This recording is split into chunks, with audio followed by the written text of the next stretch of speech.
Rahim. Assalamu alaikum students. How are you? How's your studying is going? Let's start today lecture. Okay students, let's आज हमने sets हमारा topic चल रहा है class 8 में और एक्सरसाइज 1.1 का क्वेश्चन नंबर 3 आज हमने लर्न करना है. Okay, homework. लास्ट लेक्चर में मैंने आपको होमवर्क दिया था class question number 2, find the power set of the following 3 and part 3 and part 5. T का सेट और के का आपको सेट्स गिवन है और आपने पावर सेट फाइंड करना. तो पावर सेट क्या होते हैं? पावर सेट्स आपके पास होते हैं all possible subsets of a set is called power subset. तो हम क्या करते हैं, सबसेट्स बना के उनको हम कर्ली ब्रैकेट्स में इनक्लोज कर लेते हैं पावर सेट में. तो ठीक है, हमारे पास क्वेश्चन पार्ट 3 देखें. हमने होमवर्क में मैंने आपको ये दिया था, तो आपने क्या किया, सेट्स लिख लिए. टी आपके पास है, आपने क्या करना है, number of element of T is equal to N is equal to 4. कितने एलिमेंट्स है? 4. पॉसिबल सबसेट कितने बनेंगे? 2 रेज़ टू पावर n. ये इसका फार्मूला है, 2 की पावर 4 16. सो पॉसिबल सबसेट्स आपके पास ये बन गए.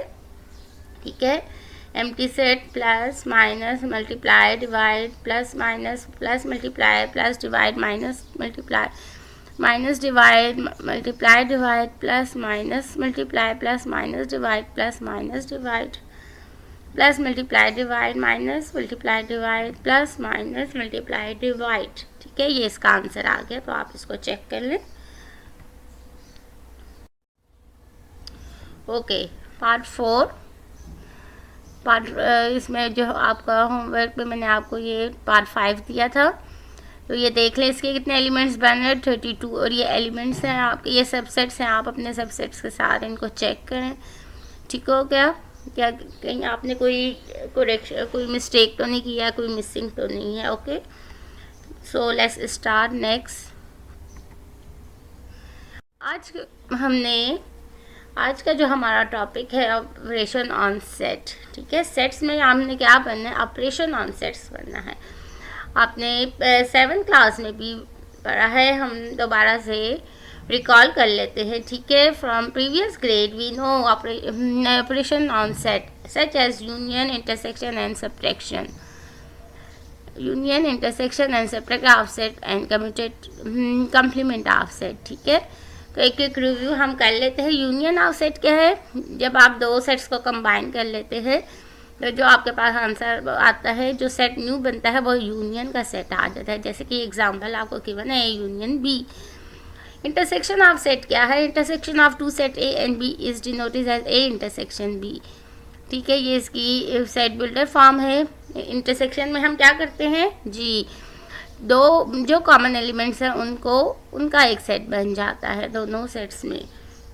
डिफरेंस क्या है? Difference of 2 set and denoted A given B as defined. A given B, X belong to X given A and X not belong to B. तो हम इसमें क्या करते हैं, डिफरेंस में हम कर लेते हैं ए में से बी को माइनस कर लेते हैं. ठीक है, और अगर हमारे पास बी माइनस बी गिवन ए हो तो हम बी में से ए को माइनस कर लेते हैं. दोनों के आंसर डिफरेंट आएंगे. ठीक होगी, ये डिफरेंट सेट हो गया. आपके देखें, ये कहते हैं कि ये इक्वल नहीं होंगे. इसमें आपके पास ए गिवन बी और बी गिवन ए में ऑर्डर इंपॉर्टेंट होंगे. ठीक है ना, जिस तरह डिफरेंस माइनस आप करते हैं ना दो नंबर्स को, 4 - 2, तो आपके पास आंसर 2 आ जाता है. लेकिन आप 2 - 4 करते हैं तो आपके पास -2 आ जाता है. तो आंसर चेंज हो गया ना. तो इसी तरीके से सेट्स में भी ए गिवन बी इक्वल नहीं होगा बी गिवन ए के. नेक्स्ट हमारे पास कॉम्प्लीमेंट ऑफ सेट है. The universal set is a set consisting of all elements under consideration in particular situation.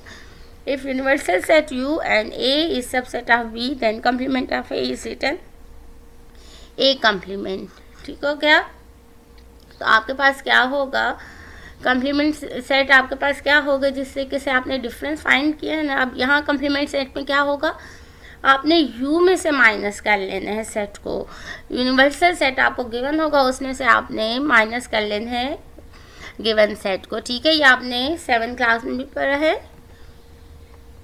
अब हमारे हमारे पास प्रॉपर्टीज़ हैं कुछ, ठीक है, वो भी आपने पढ़ी।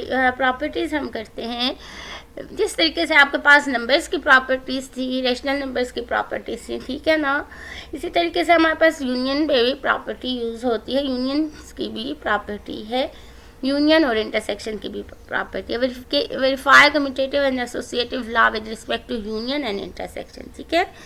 यूनियन और इंटरसेक्शन फाइंड करना है। कम्यूटेटिव, ओके, कम्यूटेटिव क्या है? Commutative mean change.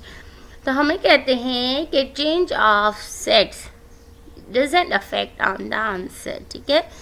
अगर आप ए यूनियन बी ले लें या बी यूनियन ए ले लें, आपके पास आंसर सेम आएगा और वो आपके पास commutative law of union of set हो जाएगा। और अगर आप A intersection B is equal to B intersection ले लेंगे, यानी कि इंटरसेक्ट कर लेंगे आप दोनों सेट्स को, तब भी आपके पास दोनों का आंसर चेंज आए।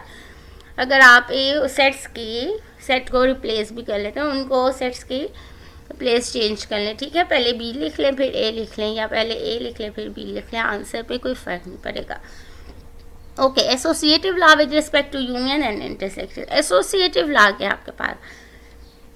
एसोसिएटिव लॉ आपके पास है A union to B union C is equal to A union B union C, ठीक हो गया। तो हमारे पास क्या है अब? एसोसिएटिव लॉ में हमारे पास 3 सेट्स होंगे, ठीक हो गया। जिस तरीके से हमने यहाँ पे 2 सेट्स में हमने कम्यूटेटिव लॉ फाइंड किया, इसी तरीके से अब 3 सेट्स हैं, तो आपके पास क्या आ जाएगा?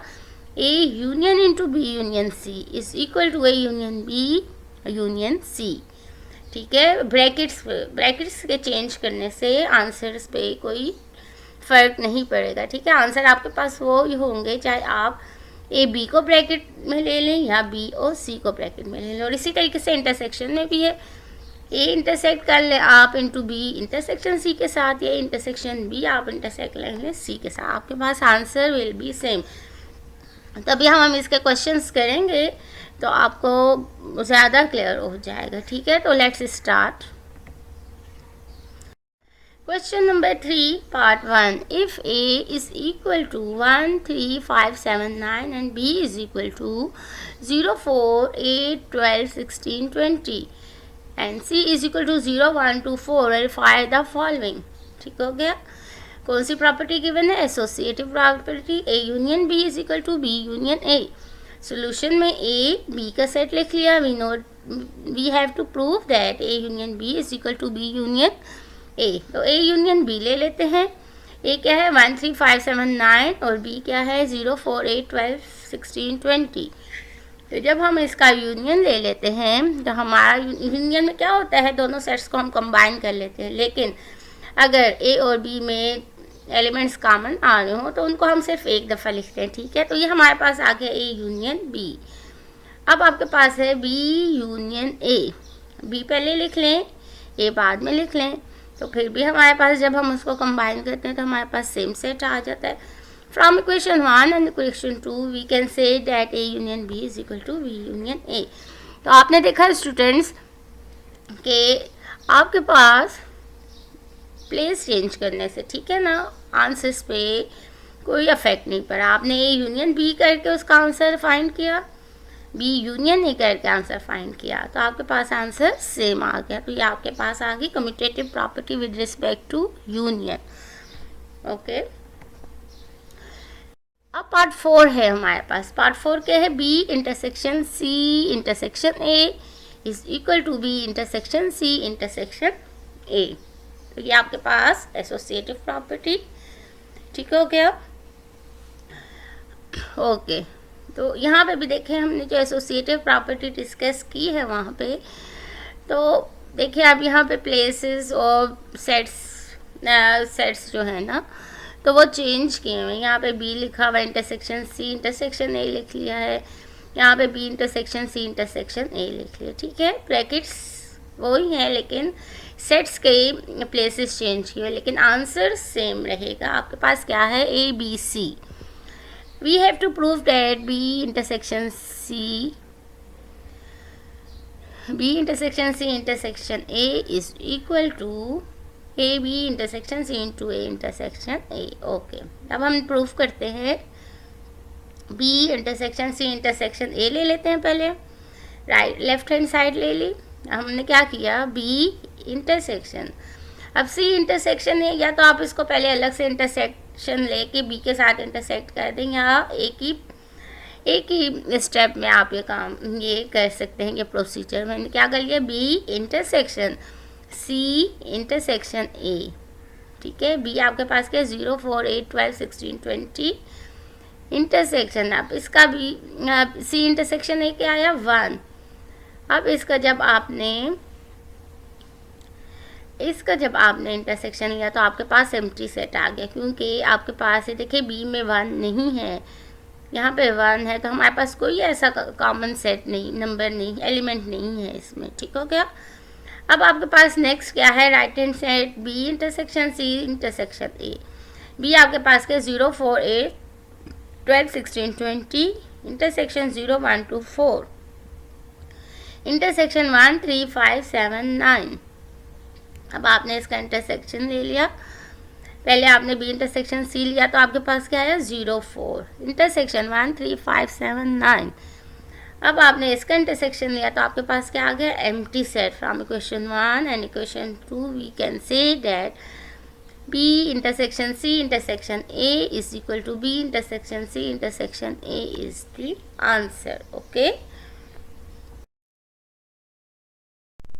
ओके स्टूडेंट्स, तो आपको समझ आ गई प्रॉपर्टीज़ को, how we prove the properties. ठीक है, अब आपको मैंने होमवर्क देना है। होमवर्क में आपने पार्ट 2 और part 3 exercise number 1.1 page number 13 पे आपने ये दोनों क्वेश्चन आपने अपने पास होमवर्क में डन करने हैं, और नेक्स्ट लेक्चर में इंशाल्लाह I will show you the result of this question. तो फिर आप अपने क्वेश्चन के साथ मैच कर लें। Okay students, if you have any query kindly ask the question. Okay, thank you, best of luck.